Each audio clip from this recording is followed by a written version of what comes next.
Un hombre de 46 años de edad que no fuma, no toma, es gerente del Grupo Maseca, o fue gerente del Grupo Maseca, con un índice de masa corporal de 26, alérgico a sulfas, con una transfusión en la infancia, desconoce por cuál fue el motivo de que lo hayan transfundido.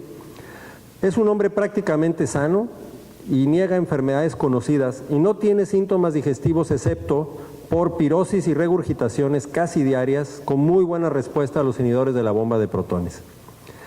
Sin embargo, después de 2 años de estar con el tratamiento y por el ritmo de vida que tenía este paciente, de tantos viajes y de tantas juntas, decide operarse. Se realiza una funduplicatura de Nissen por la laparoscopía en Guadalajara en noviembre del 2004, no tuvo complicaciones durante la cirugía.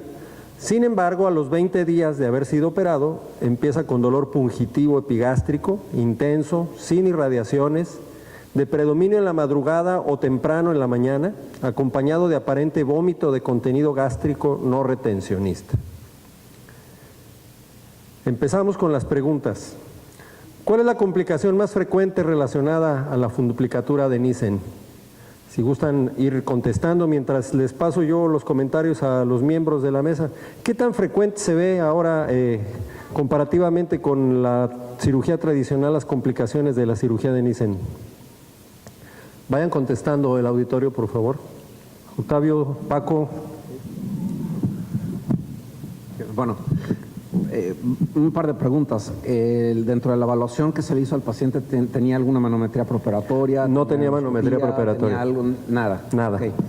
¿Y se le dejó alguna dieta en el postoperatorio inmediato, papillas, etcétera? ¿O Este paciente, en esa época tenemos la historia clínica parcial, porque precisamente lo conocimos como unos 3 o 4 años después, pero sí, aparentemente se siguieron todos los protocolos posquirúrgicos de empezar con líquidos, papillas, etcétera, sin ningún problema. Llama mucho la atención que 20 días después de una cirugía empiece con síntomas. De hecho, no debería poder ni eructar ni vomitar, que son parte de los síntomas que se ven en síndrome de burbuja gástrica, pero bueno, aquí evidentemente que algo pasó con el área de presión, ¿no?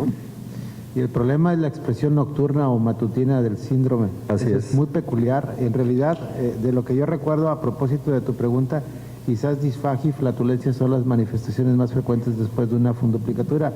Y el síndrome doloroso de este paciente es preocupante. Así es. ¿Me podría pasar el resultado de las... Ahí están. Entonces parece algunas ser personas pueden tener diarrea, de hecho, también después de las funduplicaturas, ¿no? Así es. 30-40%. Muy bien, estuvieron un poquito repartidas las respuestas y como ya comentaba el doctor Bosques, desafortunadamente nadie contestó la respuesta correcta, que fue flatulencia. Tenemos aquí unos trabajos, es un metaanálisis ya de hace unos años del doctor Nimish Vakil, en donde efectivamente, si se fijan en la columna de la derecha, precisamente flatulencia es el síntoma más frecuente, con un 38 a 67% de los casos, seguido de la disfagia temprana en menos de un año del 30 al 35% de los casos. Un mes después de haber sido operado, en diciembre de 2004, es reoperado por la persistencia del dolor y de los vómitos y se decide desmantelar la cirugía. Después de la cirugía, el paciente continúa con los mismos síntomas. Entonces se decide realizar una tomografía de abdomen superior sin lograr identificar patología que pueda explicar el dolor o la náusea y el vómito. ¿Qué podría explicar, Ricardo, los síntomas en este paciente? Ya le desmantelaron la cirugía. Sí, lo primero que quiero saber es, ¿no desarrolló una hernia paraesofágica? No lo sabemos todavía. No sabemos, aparentemente la tomografía se la hicieron con esa intención y no lograron encontrar ningún problema. Lo que sucede es que, pensando por ejemplo en un paciente que tiene una funduplicatura Nissen y que ahora viene por dolor, por náusea, por vómito, pues bueno, pensar que tiene un hiato amplio que pudiera tener una hernia paraesofágica puede explicar los síntomas, sobre todo después de tanto tiempo de ser operado, ¿no? Si el paciente no tiene una hernia paraesofágica o no tiene una hernia tal gigante, cuando menos creo que en la tomografía se tendría que ver, pues habrá que descartar que tuviera alguna úlcera péptica, ¿no? Paco, ¿quieres comentar algo? Muchas gracias, Ricardo. Sí, yo creo que es un muy buen caso para subrayar en forma reflexiva ¿por qué no hacer una cirugía ante una historia clínica sin haber documentado el diagnóstico? O sea, lo que estamos asistiendo es a un desorden de diagnóstico.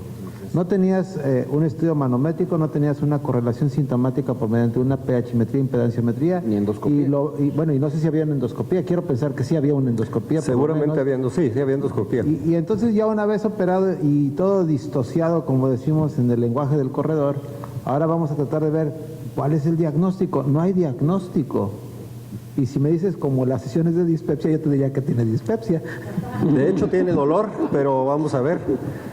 Entonces, les pregunto, como diría nuestro presidente, ¿qué estudios nos pueden ayudar a dilucidar el origen de los síntomas? Ya con lo que dijeron los expertos en la mesa, pues vamos a votar nosotros qué nos podría ayudar más, a saber si tiene una hernia parietal, a ver si tiene algún otro tipo de trastorno motor o alguna cosa. Vayan votando, por favor. Si son tan amables, vamos a darle un poquito de velocidad a esto. Nos quedan 10 segundos. Voten, que al cabo no se sabe quién votó ni por cuál votó. Aquí no les pedimos que le tomen foto a su voto y lo suban a las redes. La despensa les va a llegar, no se apuren. Vamos a ver qué salió en una endoscopía, una serie gastrodenal. Son las respuestas que tuvieron más votos. Aparentemente el vaciamiento gástrico pudiera ser útil. A ver, vamos a ver. Se realiza un estudio de vaciamiento gástrico que fue reportado como normal. A pesar de esto, se decide realizar también la endoscopía superior y además se le hizo una dilatación hidrostática del píloro a este paciente. Esto ya estamos en el 2005. El paciente continúa con el cuadro de dolor y de vómito sin grandes cambios. Al continuar el cuadro de dolor y el vómito, el paciente se va a Houston, Texas, porque ya dijo que aquí, de este lado del muro, nadie lo podía ayudar. Y entonces se le hace un nuevo estudio de vaciamiento gástrico, que ahí sí le dicen que estaba retrasado. No sabemos las características de ese estudio. Ya saben que los americanos, quienes les haya tocado tener estos pacientes, no entregan absolutamente nada de reportes, pero aparentemente no le hicieron nada, ni le dieron medicamentos, ni le dijeron nada, le dijeron váyase a ayudar a la construcción del muro a su patria. El paciente recibe un cambio de adscripción en su trabajo y llega a Torreón, la ciudad de los grandes esfuerzos, que es cuando ya conocimos al paciente. Acude a urgencias manifestando dolor pungitivo epigástrico, moderado a intenso, acompañado de vómitos intensos de contenido gástrico. El cuadro no estuvo asociado a ningún tipo de alimento o medicamentos y el paciente refiere que es por el estrés del cambio de residencia. No, pues con llegar a Torreón y tantas balas cualquiera se estresa, ¿verdad? En fin.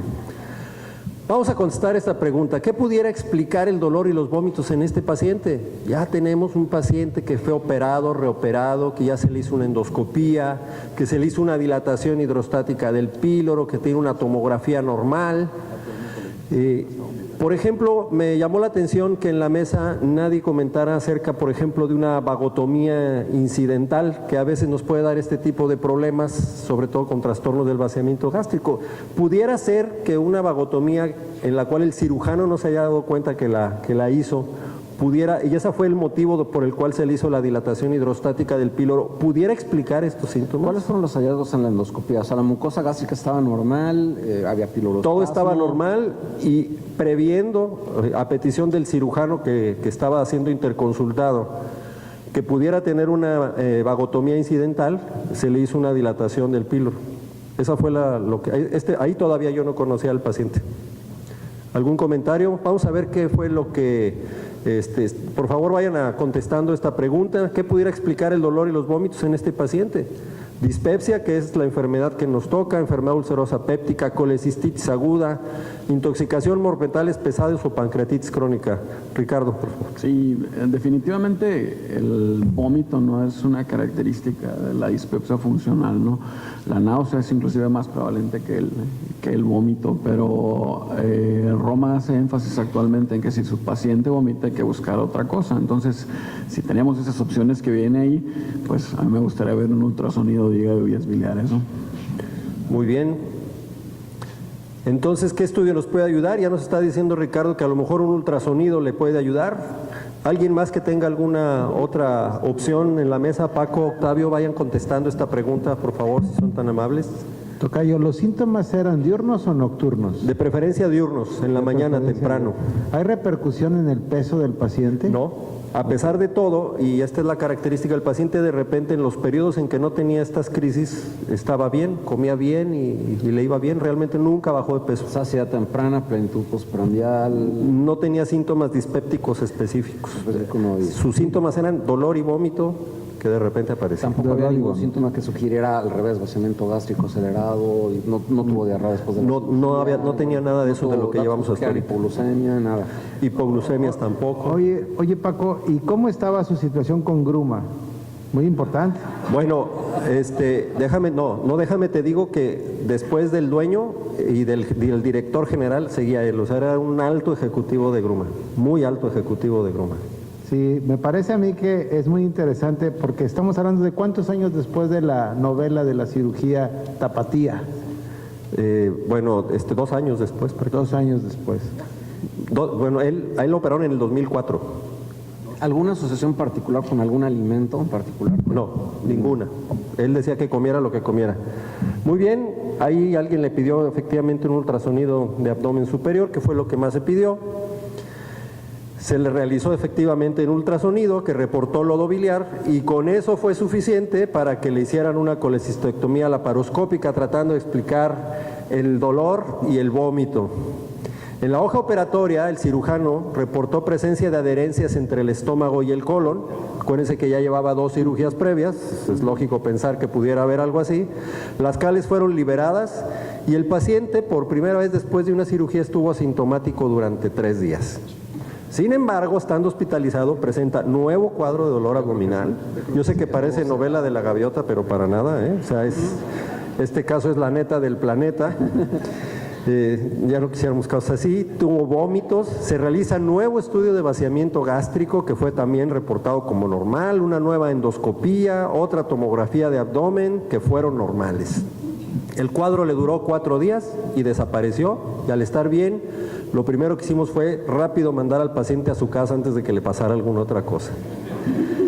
Estuvo más o menos bien 1 año y empezando el 2007 presenta nuevo cuadro de dolor abdominal y vómito intenso, pero en esta ocasión tuvo hematemesis en moderada cantidad y se hospitalizó para el estudio. Esta es la endoscopía que se le hizo, fueron las primeras endoscopías que pudimos recuperar. Si ustedes se fijan ahí, la fecha es del 17 de enero del 2007. ¿Alguno de los miembros de la mesa que quiera comentar algo? Yo sé que no se ve así como muy bien. La primera corresponde al duodeno, la segunda al cuerpo gástrico, la tercera al bulbo, aunque lo vean así todo hinchado, el bulbo, y la cuarta es una retroversión, una retroflexión, donde se ve, pues hay una hernia yatal. ¿Algún comentario en especial? Ahí en la imagen 4, en la parte superior izquierda, donde está el hiato amplio, ¿se ve una lesión? ¿Es acaso un Mallory? No lo alcanzo yo a precisar. ¿Tuvo hematemesis? Sí tuvo hematemesis y sí pudiera corresponder al Mallory que haya tenido precisamente con respecto al vómito. Sin embargo, pues eso fue también lo que nosotros vimos después, en retrospectiva. O sea, el endoscopista que le hizo este estudio dijo una hernia yatal por deslizamiento, autodeductible, una gastropatía crónica, píloro retraído hacia arriba y duodeno normal, pero fue todo. Estando hospitalizado, el paciente presenta nuevo cuadro con las mismas características. Es la primera vez que los cuadros son tan cercanos estando hospitalizado. El dolor es más intenso que nunca, al igual que los vómitos. Se aplicó entonces Bufigen y el dolor fue cediendo al igual que el vómito, y al segundo día el paciente estaba asintomático. Permaneció asintomático durante 1 semana y fue egresado con clonazepam y domperidona. Ya de ahí, ya no quiso ir a Estados Unidos, se fue al Instituto de la Nutrición, en donde luego de ser revisado el caso, con todo lo que llevaba, se prescribió omeprazol, cinitaprida y metoclopramida. El paciente evoluciona con náusea y vómitos ocasionales, ya no los cuadros, las crisis agudas que tenía, 2 a 3 veces por semana, en cantidad de 2 a 3 vómitos de contenido alimentario en escasa cantidad, con dolor ocasional leve a moderado. Hay que decir que aunque no lo diga aquí la historia clínica, después platicando con el internista que veía a este paciente, el paciente empezaba a utilizar cada vez más medicamentos de tipo narcóticos, sobre todo inyectados de manera subcutánea cada vez que tenía el dolor. Como le había ido también con el Bufigen en el periodo hospitalario, empezaba a conseguirlo por abajo del agua. En el 2008, un nuevo cuadro intenso que requiere de hospitalización, obviamente otra endoscopía. Vean ustedes cómo empieza a haber cada vez más contenido gástrico, incluso el endoscopista que hace este estudio dice que hay una retención de alimento, a pesar de que el paciente tenía 12 horas de haber estado en ayuno. Yo quiero hacerte una pregunta, sí. Francisco. Una pregunta y un comentario. He visto en tu relación de pruebas 3 estudios de vaciamiento, uno que fue anormal en Houston y 2 normales en México. Así es. ¿Se hacen bien los estudios de vaciamiento en México? El problema es ese, porque para poder tener una buena valoración de un estudio que sirva para hacer diagnóstico de vaciamiento gástrico retrasado debe estar por lo menos 4 horas el estudio, valorado a 4 horas, y casi todos los gabinetes lo hacen a 2 horas. Entonces es muy cualitativo el resultado en el sentido de poder establecer si hay o no hay vaciamiento gástrico retrasado. Y la otra pregunta, ¿se le hizo en algún momento el cuestionamiento del uso recreacional de marihuana? Sí, una vez que empezamos a detectar eso, el paciente sí negaba absolutamente, y lo negaba y le creíamos porque cuando trabajaba en Gruma les hacían a los ejecutivos de ese nivel cada 6 meses les hacían pruebas de antidoping como parte de su contrato, entonces él nunca dio positivo a nada. Es anecdótico lo que voy a decir, pero he tenido oportunidad de ver al menos 2 o 3 pacientes que hacen uso o abuso de marihuana y tienen un síntoma peculiar, comezón y un deseo vehemente de bañarse con agua muy caliente.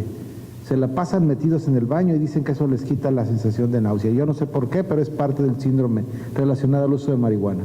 Comentario del estudio de vaciamiento gástrico. La mayor parte de los sitios, como decía Paco, o sea, no solamente los hacen incompletos, sino que no les dan las indicaciones a los pacientes para prepararse adecuadamente para esto.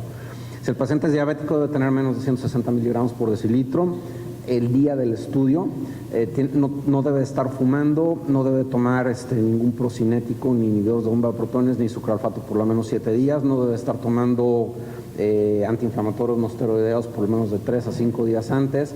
Entonces, esas instrucciones generalmente no se le dan al paciente. Entonces, muchos de esos estudios de vaciamientos que son interpretados como normales, en realidad están mal hechos o no estuvo bien preparado el paciente, de manera que no son valorables, ¿no? Y además se pueden pedir a sólidos o a líquidos, tampoco sabemos si fueron de sólidos a líquidos, ¿no? En esta ocasión al paciente se le empezaron a tomar biopsias de todos lados, entre ellas encontraron una duodenitis linfocítica y se le inició en Tocora dosis de 9 miligramos por día. Al no ceder el dolor y persistir la náusea y el vómito de hasta 5 a 6 veces en 24 horas, se le aplicó nuevamente Bufigen, con lo cual cede el dolor, la náusea y el vómito a las 36 horas de iniciado el medicamento. ¿Cuál será el posible papel del Bufigen en este paciente, a los miembros de la mesa? Si se supone que el Bufigen hace todo menos controlar el vómito, al contrario.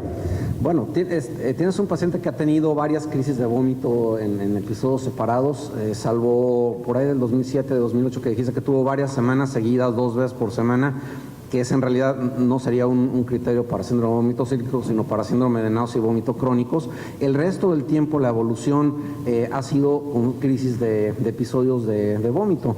El primero documentado después de la funduplicatura, porque aparentemente antes no había tenido ninguno, pero ha tenido crisis de vómito. Y si este paciente cumpliera criterios con síndrome de vómito cíclico, uno de los tratamientos que pueden ayudarte son ansiolíticos, otros son medicamentos como nalufina o como fentanil, que te ayudan de varias formas, ¿no? O sea, por un lado te pueden inducir un poquito de sueño, te quitan dolor y te ayudan con la náusea. Como tú comentas, algunos efectos secundarios de estos pueden ser alteraciones sobre esfínteres y vómito, pero si fuera vómito cíclico le deberían de ayudar al paciente, ¿no? Y bueno, llama también la atención después de una de sus últimas cirugías de la colecistectomía, que estuvo asintomático 3-4 días. Seguramente estaba con antiinflamatorios, seguramente estaba sedado, además del ayuno. Entonces, ahí probablemente estos síntomas desaparecieron inducidos por medicamentos.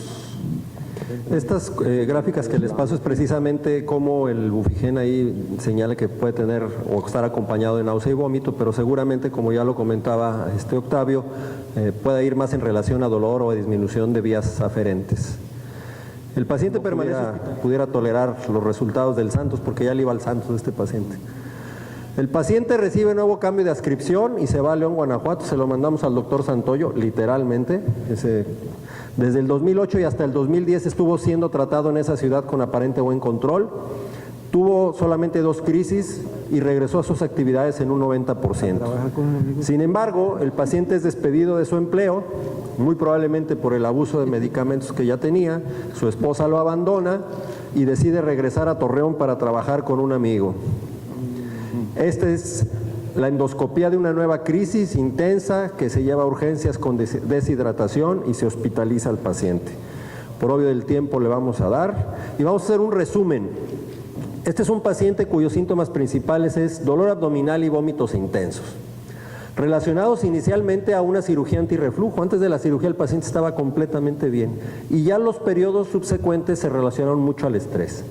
Se ha descartado de manera más o menos objetiva una vagotomía incidental, gastroidenopatías, ya colecistopatía porque ya no tiene vesícula, problemas funcionales de tipo de suboclusión o obstrucción crónica o pseudoobstrucción, vaciamiento gástrico lento y enfermedad pancreática.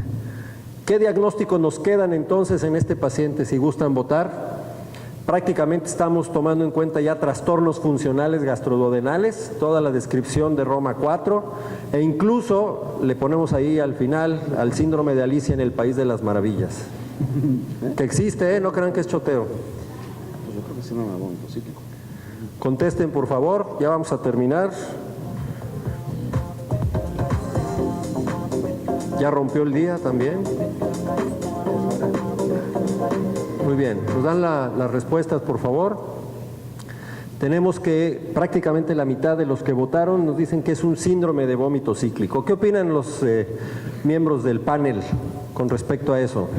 Bueno, ahí tenemos todas las clasificación de Roma 4. Ahí, digo, bien actualizaste la clasificación a Roma 4. Aparentemente no tiene antecedente de uso de cannabinoides. Si fuera síndrome de náusea y vómito crónicos, debería tener síntomas al menos 2 veces por semana, de manera que tampoco cumple con ese criterio. De hecho, tiene criterios para síndrome de vómito cíclico, pero no los tiene completos. Deberías de tener al menos 3 episodios por año, al menos 2 durante los 6 meses previos. Y aunque quizá al principio lo pudo haber cumplido cuando lo hospitalizaron en las primeras ocasiones, ahora realmente está modificado el cuadro porque está usando medicamentos en forma crónica, no usa benzodiazepinas o amitriptilina, que son los que te podrían disminuir realmente, los que han probado disminuir el riesgo de nuevos ataques, pero bueno, está muy contento con su bufigen, ¿no? Exactamente. Como bien dice Octavio, este paciente tenía muchas características para considerarse como síndrome de vómito cíclico. Vean ustedes este trabajo que presenta, yo creo que es el más completo, tiene 41 casos reportados en adultos, es una revisión del doctor Fleischer. Vean ustedes cómo los días 3 y 4 más o menos es el número de días que dura en los síndromes de vómito cíclico el cuadro en nuestros pacientes. Nuestro paciente más o menos era lo que duraba. Vean ustedes cómo la presentación es generalmente matutina, que también nuestro paciente lo tenía. Vean ustedes cómo los síntomas principales en el síndrome de vómito cíclico son la náusea y, en tercer lugar, el dolor o la sensación de opresión epigástrica, que también lo tenía nuestro paciente. Vean ustedes la gran cantidad de estudios que normalmente se les suelen hacer a estos pacientes. El número 1 son las endoscopías, que también lo cumplió nuestros pacientes, y también vienen tomografías, vaciamiento gástrico, etcétera. Y en la tabla de la derecha vean ustedes cómo la cirugía que más se asocia a estos pacientes es la colecistectomía, en donde también nuestro paciente lo tuvo.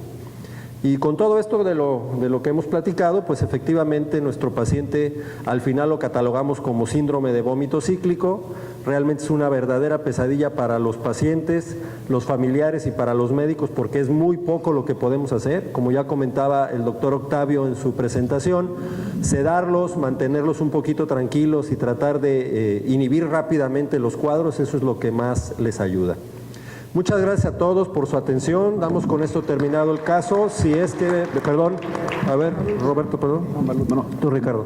yo creo que hay un aspecto muy importante que siempre se nos olvida con estos pacientes, ¿no? Una es la anticipación también, que se ve con frecuencia, ¿no? Y otra es la prevalencia de trastornos psiquiátricos. Creo que también es importante que estos pacientes sean evaluados por un psiquiatra, ¿no? Seguramente este paciente ya después de tanto seguramente va a tener algún trastorno psiquiátrico. Igual ya hasta le puede ir a los Tigres. Muchas gracias, los invitamos a las comidas aquí en el hotel, por favor, no se vayan a perder a ir a otro lado.